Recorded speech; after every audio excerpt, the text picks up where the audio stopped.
Hello again and welcome to the section where I'll be dealing with the assembly of engine related items. So here I have started with the relocation and modification of the air intake. Now for this project I have used two separate funnel down cone filters in contrast to the single air filter collecting the warm air that passes along the hot engine through a very long and narrow pipe followed by a very restricted airbox being shared by two turbos. So my solution was to cut the original pipe just before the bend to introduce new reductions and elbows to fit the cone filters. This to me seemed pretty adequate considering the limited space I have to work with, and it left me with enough bonnet clearance.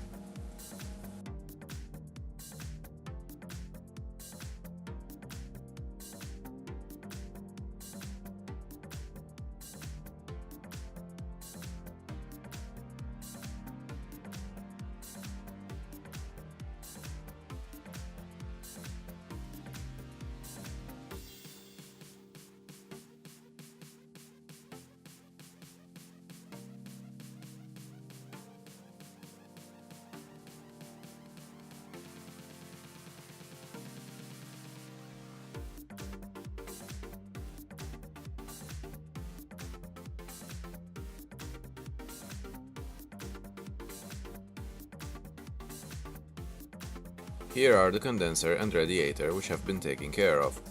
The condenser has been pressure tested and all the cooling fins have been patiently straightened out. On the other hand, the radiator was clogged due to the bad coolant used over the years, so a new core was soldered in to replace the old one. The intercoolers were taken care of, however, they still required some internal cleaning, and that was done by constantly diluting them with white spirit.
The original temperature switch was replaced with a new one, but then I realized that since Malta is a very warm country, when summer comes along, the original 82 degrees Celsius fan switch is not sufficient because it cuts off the fan a bit too early and keeps the engine running hotter. So I switched it to a 67 degrees Celsius fan switch. This in turn will switch on the fan earlier and keep spinning for a longer period so that the engine remains stable.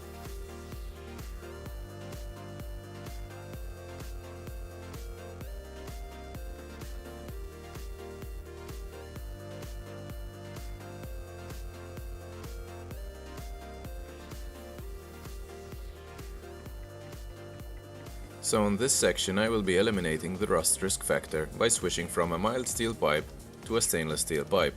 My take on this was very simple. I just copied the old pipe and bent another one to match it. However, I have changed the diameter of the pipe to match the standard off-the-shelf elbows found at any local fuel station. Because again, I'm not paying €250 for a set of original special reduction hoses made to fit this car specifically, so this alteration costed me €60 at €15 for each elbow. Now keep in mind that even though these pipes had the correct diameter, some needed to be cut down to size for a perfect fit.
When everything was in place, the pipe was drilled to make place for an extra piece of pipe to be welded, just as it was in the original pipe.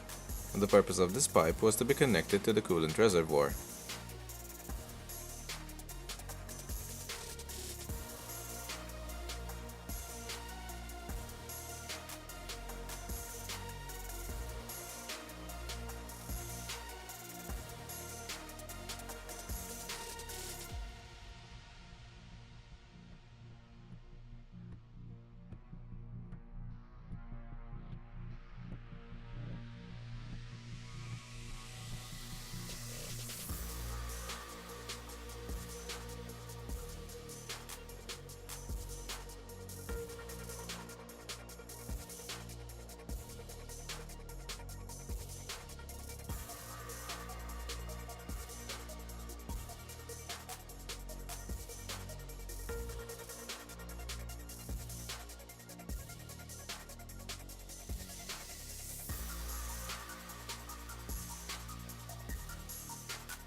In conclusion, here's the final result of the modification, where one can clearly see that using mild steel as a radiator pipe was not a good idea, because steel rusts as seen here with the rust particles that fell out of the pipe.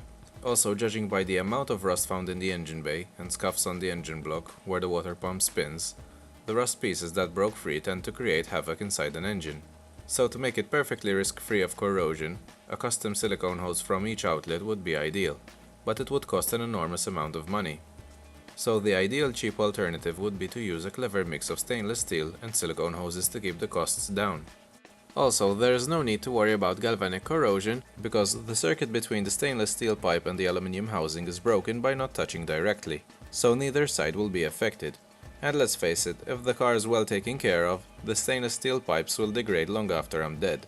So before that happens, stay tuned for more updates.